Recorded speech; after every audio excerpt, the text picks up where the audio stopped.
They decided it was you before you even opened your mouth. Not because they knew, but because certainty feels safer than silence. Somewhere between whispers and glances, a story formed, a clean version, a simple version, one where complexity disappears and blame has a face. This is how moments collapse, not in chaos, in agreement. The tower doesn't fall because of impact. It falls because pressure has been stacking quietly for too long. And when it finally gives, people don't ask what built the weight. They ask who was closest when it broke. You think control is lost when things fall apart. It isn't. Control is lost when the crowd finishes the story without you. That's the real madness behind Joker. Not the destruction, the certainty.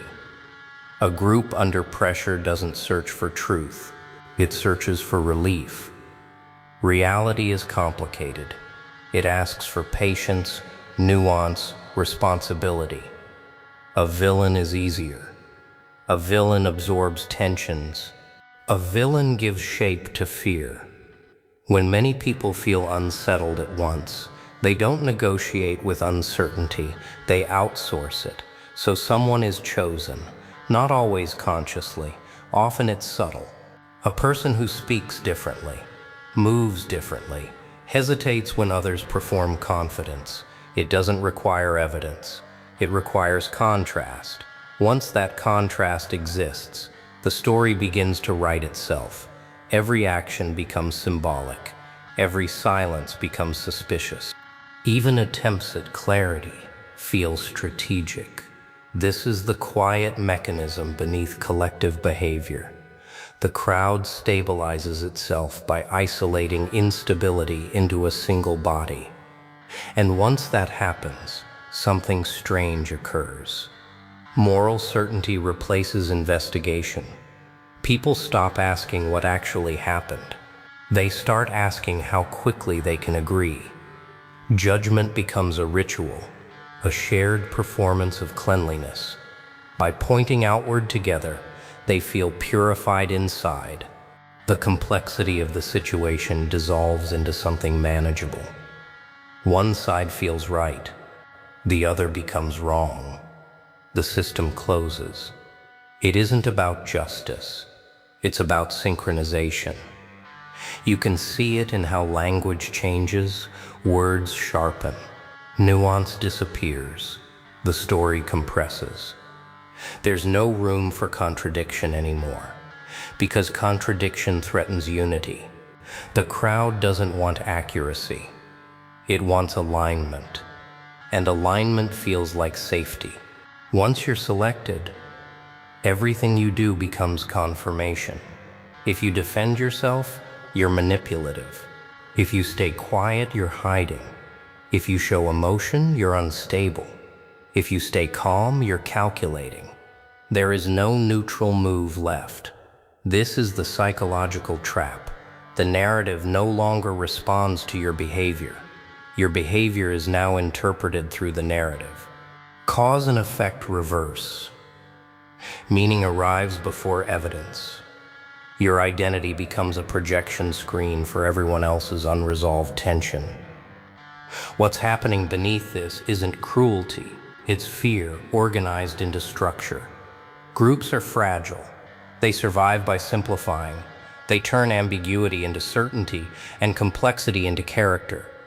It allows many people to feel morally elevated without doing the harder work of understanding. It gives them a common enemy instead of a shared responsibility. And once the ritual begins, it feeds on itself. People mirror each other's reactions. One accusation authorizes the next. Silence is taken as agreement. Participation becomes proof of loyalty. Soon, not joining feels riskier than thinking. The crowd becomes a closed system, reinforcing its own conclusions. This is why judgment spreads faster than insight. Reality requires restraint. Judgment offers release. At some point, you realize the villain was never the point. The villain is a function, a role that keeps the group intact, a symbolic sacrifice that allows everyone else to feel coherent. It's not about what you did, it's about what they need. And what they need in that moment is someone to carry what they can't face together. The unsettling part is not how easily this happens, it's how normal it feels while it's happening. You don't hear shouting at first.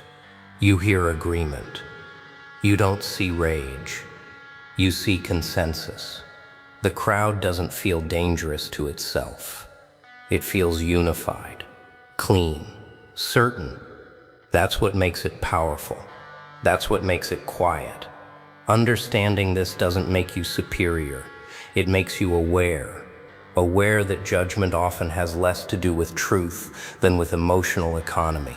Aware that collective certainty is frequently a substitute for collective courage.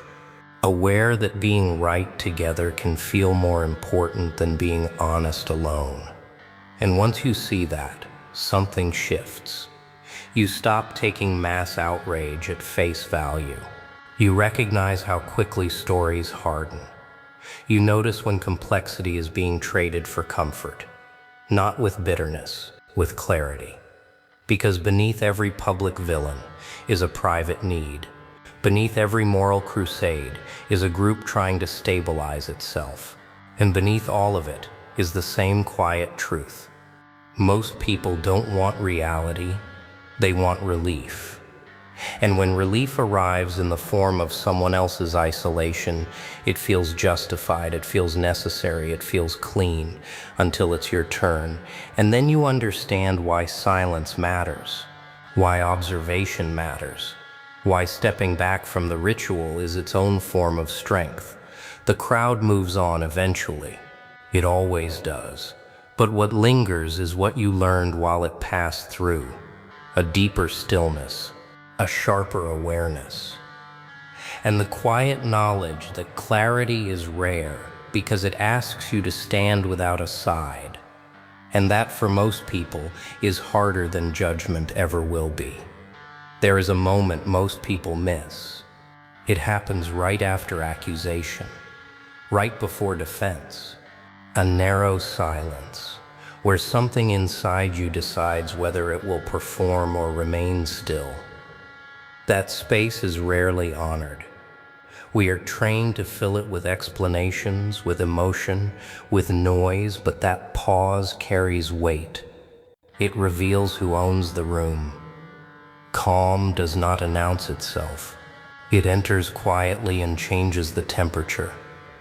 You felt it before. When someone refuses to mirror chaos, when they don't rush to correct the story being written about them, it feels unsettling, almost inappropriate, because the world is built to reward reaction, and when you don't give it what it expects, something deeper begins to shift. Restraint is often misunderstood as weakness. In emotional environments, silence is treated like guilt. Stillness is interpreted as avoidance. But beneath that surface judgment is a simpler truth. Most systems survive on response. They require energy, outrage, defense, explanation, visible distress. Reaction is the fuel. Without it, the structure loses momentum. You start to notice this when you stop participating. Conflict rarely escalates on its own. It needs cooperation. Someone raises their voice. Someone else matches it. Someone makes an accusation. The other rushes to clarify. Back and forth, energy is exchanged, roles are assigned, identities harden. The machine runs smoothly when everyone plays their part, but composure interrupts that cycle. When you don't immediately explain yourself, people grow uneasy. Not because you've done something wrong, but because the familiar rhythm has been broken. They expected movement, they expected justification, they expected you to perform your innocence or your remorse. Instead, they meet presence, and presence offers no leverage. Calm feels provocative in these spaces because it exposes dependency. It shows how much control is built on emotional volatility. How many narratives rely on your participation to stay alive? This is where the internal conflict appears. You feel the impulse to clarify, to make yourself understood, to correct assumptions before they harden. It feels reasonable, responsible, human. But notice what happens when you act on that urge. The moment you begin explaining, you re-enter the system. You provide material. Your words become evidence. Your tone becomes a variable. Your emotions become something to analyze or weaponize. Explanation feeds the machine. It doesn't resolve the tension. It sustains it. Power quietly shifts to whoever refuses to perform for the accusation, not in a dramatic way, not with visible dominance. It transfers subtly through absence, through restraint, through the refusal to turn inner stability into a public spectacle. When you stay grounded, the spotlight has nowhere to land. There is no reaction to amplify, no emotional signal to manipulate. The dynamic collapses inward. People often mistake composure for indifference. It isn't. It's discipline. It's the ability to feel everything without advertising it, to understand the game without needing to announce that you see it, to let others reveal their urgency while you remain unhurried. This doesn't make you cold, it makes you precise. Noise depends on mirrors. Outrage needs an audience. Guilt needs visible targets. When you stop offering yourself to these roles, the environment changes. Conversations slow down. Accusations lose their edge. Emotional bait goes unanswered. And suddenly what was once overwhelming feels smaller, manageable, transparent. You begin to see how often people confuse intensity with truth. Systems built on reaction don't fear confrontation. They fear stillness, because stillness exposes motives. It removes cover, it forces everything into the open without you having to say a word.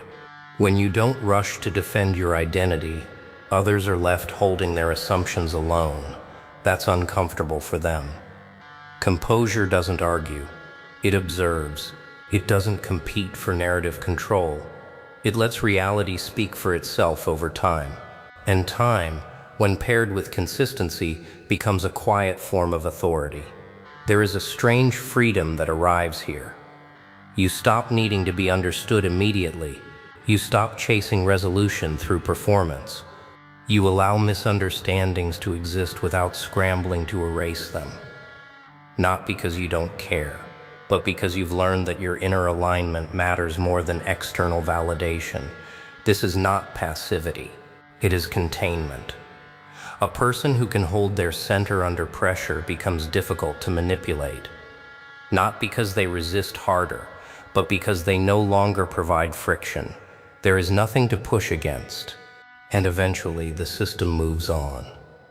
What remains is a deeper awareness of your own internal landscape, a recognition that your nervous system is not public property, that your silence can be intentional, that your calm is not accidental, it is cultivated. You don't need to announce this shift. You don't need to explain it.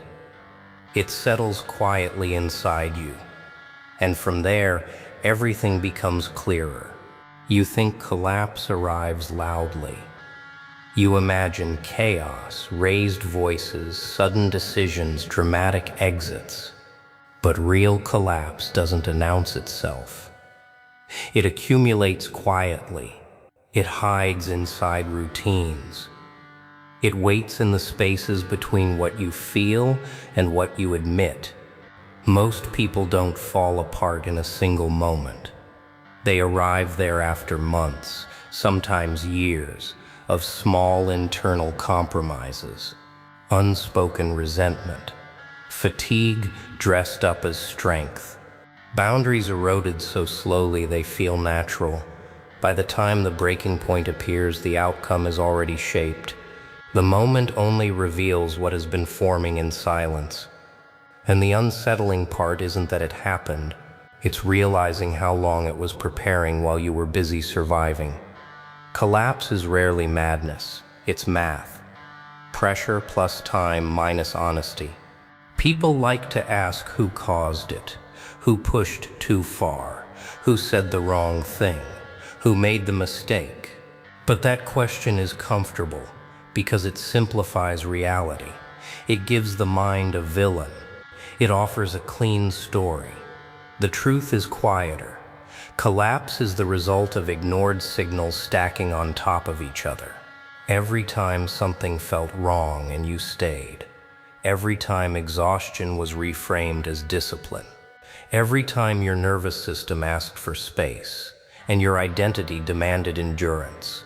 These moments don't disappear.